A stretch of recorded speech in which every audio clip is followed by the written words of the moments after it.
Report later came in that the left main gear was not going down properly. And through a number of flybys through the airport, we were able to observe that the left gear would not come down. And the pilot did an excellent job of trying all sorts of options of trying to get the gear to come down through putting the plane through negative G's and positive G's, and it just wouldn't come down.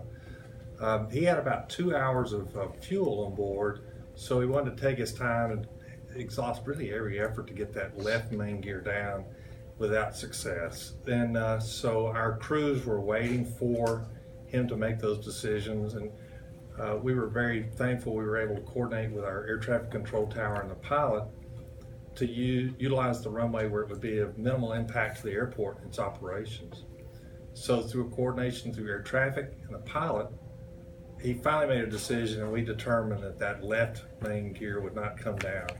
So on an approach, a final approach, he gave us the word. We had all of our emergency equipment here, ready and staged. At about 2:15, he was able to land the plane very safely, but it was an emergency landing, but no injuries, and he did an excellent job of bringing the aircraft in.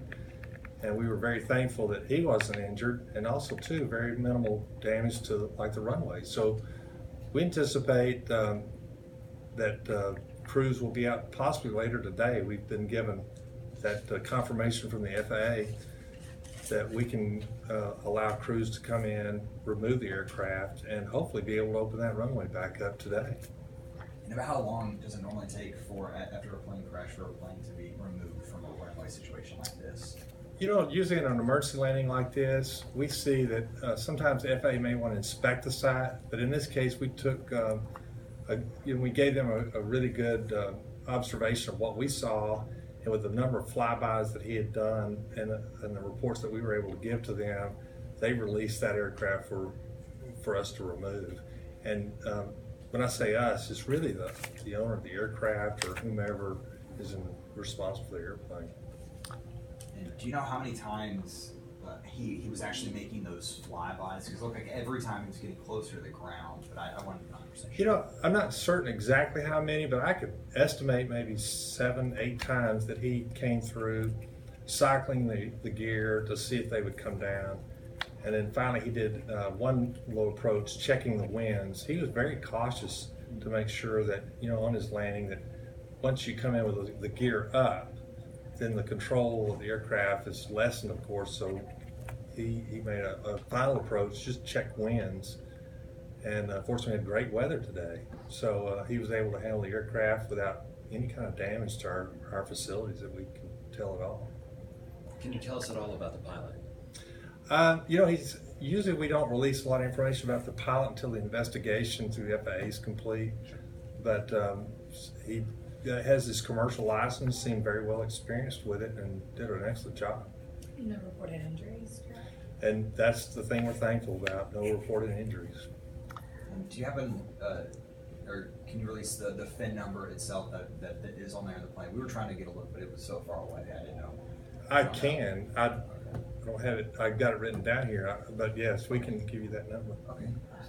And do you know how often he has flown out of this particular airport? You know, those types of details we really haven't asked him yet, and that's going to be about the investigation that we'll learn more about, you know, whether he's based here and those sort of things.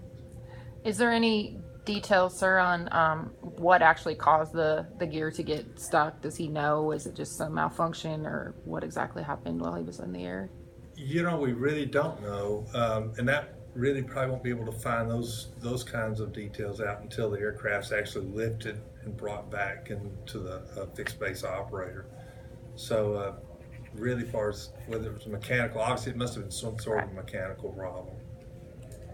And I mean, through y'all's conversations with the pilot itself, what were those like? Because I can imagine, you know, an untrained person would be freaking out, but how was his demeanor, or what kind of conversations were you guys That's a good discussing? question. He was very calm, very methodical.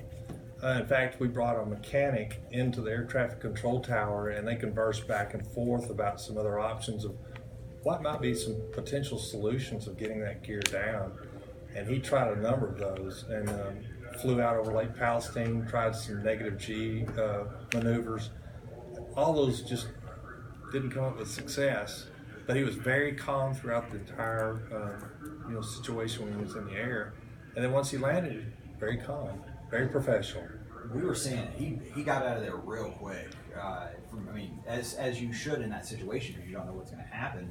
But I guess whenever y'all first arrived at the scene, what sort of situation was that like? Were y'all looking for any sort of fire, or the smoke was pretty heavy too? Yeah, a lot of what you saw was that friction. I guess the smoke from friction with the metal against the pavement out there.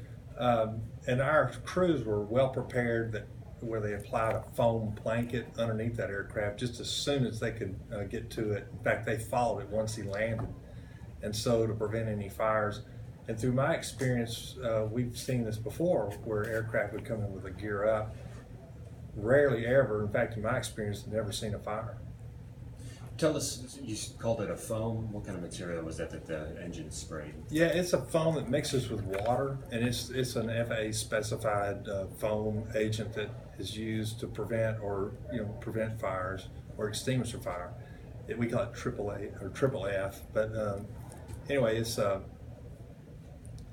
foam that both of our airport rescue trucks have, and they're able to disperse on a scene like that immediately afterwards.